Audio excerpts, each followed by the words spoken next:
How to delete Instagram chat from both sides permanently. Hello guys, this is Atticus and welcome back to another tutorial video. In today's video, I'll teach you guys how you can delete Instagram chat from both sides permanently. So without any further ado, let's dive right into it. So the first step that we will take is open up your Instagram. After you've opened up your Instagram, make sure that you're logged into your account. Now what you'll need to do is head over to your DMs, and after you're on your DMs, what you can do is you can actually head over to any chat that you want.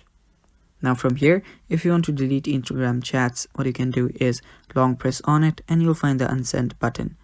Tap on it and that will simply unsend whatever you have sent.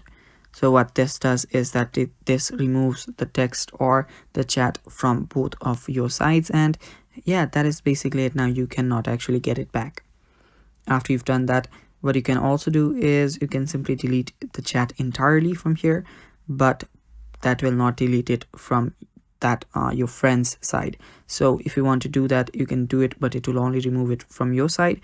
But if you head over inside and if you long press on a text and tap on unsend, it should remove the message from both of your sides. And that is how you do it, guys, and that is basically all for today's video as well. Thanks for watching, stay tuned for more, and bye bye, take care.